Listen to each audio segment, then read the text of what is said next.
Саламатсыздарбы, урматтуу мекендештер, урматтуу достор. Акыркы 2 күндө социалдык желелерде менин кызматтан кеткендигим жөнүндө ар кандай божомолдор айтылып келет. Ошондон улам сиздерге маалымат берип коюуну туура көрдүм. Өзүмдүн өз каалоом менен, өз арызым менен жумуштан кеткендигим жөнүндө сиздер сыяктуу эле мен дагы интернеттен билдим. Бирок бул трагедия эмес. Мени өкүндүргөнү, ойлондурганы Кыргызстандын бүгүнкү абалы.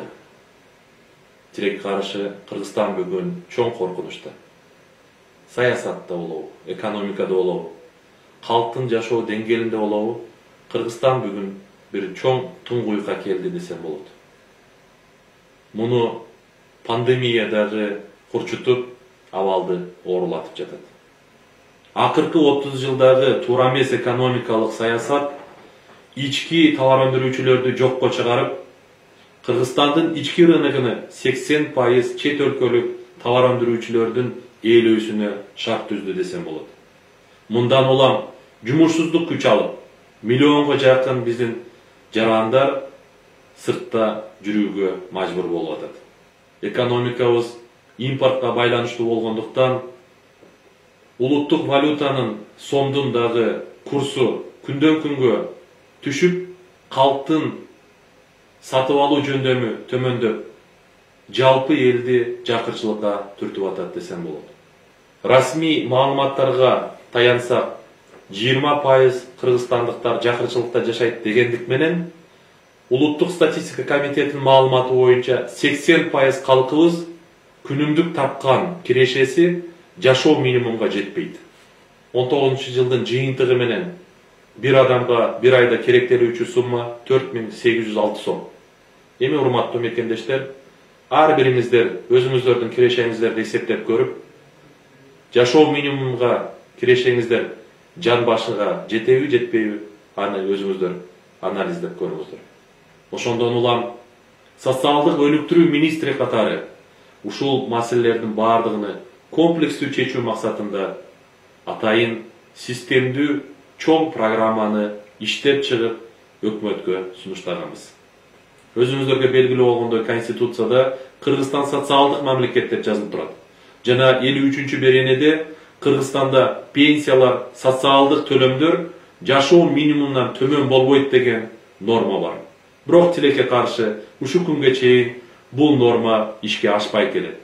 Кандай кылганда биз социалдык пособияларды жашоо минимумундан төмөн эмес, мындайча айтканда 5 жылда 5 эсеге көбөйтүүгө, пенсияларды 5 жылда 2 эсе 3 эсеге көбөйтүүгө, айлык маяналарды 5 жылда 2 эсеге көбөйтүү боюнча жана бул аркылуу өзүбүздүн өндүрүштү колдоого алып, өзүбүздүн экономиканы индустриалдаштыруу жолуну караган, өзүбүздүн улуттук валютаны стабилдештирүүгө багытталган чоң программабызды сунуштаганбыз. Тилекке каршы мурдагы премьер-министр 19-жылы 4-мартта биз программаны сунуштаганбыз. Андан кийин бир нече жолу жазуу түрүндө дагы суранып, ушул программаны батыраак ишке киргизели деген аракеттерибиз тилекке каршы ишке ашпады. Андан кийинки келген жетекчилерибиз дагы өз убагында бул программага колдоо көрсөткөн болсо дагы өздөрү кызматка келгенде кандайдыр бир себептер менен ишке ашырууга мүмкүнчүлүк таба алышкан жок. Бүгүнкү келген өкмөткө дагы ушул программаны жеткирели, себеби бүгүн Кыргызстанга бул программа суу менен абадай керек деп аракетибизди көрдүк. Аппарат жетекчиге, жардамчыга, ошол премьер-министрдин тегерегинде жүргөн жакын адамдарга бул маалыматты жеткирип, ушул программаны батыраак антикризистик программа катары кабыл алуусуну сунуштадык.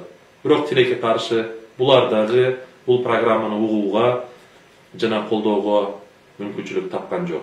Ошондуктан урматтуу мекендештер, бул программа менен таанышып, ушул программаны колдоого алып, келечекте Кыргызстанды эң бир бай бакубат мамлекеттердин катарына кошуп, Кыргызстанды индустриалдаштырылган күчтүү мамлекетке катары жеткирүүгө, Кыргызстандын калкынын жашоо деңгээлини 5 жылда 2 эсеге көтөрүүгө мен сиздерди ушул программанын тегерегине жыйылып, биригип иш алып барууңуздарга чакырам.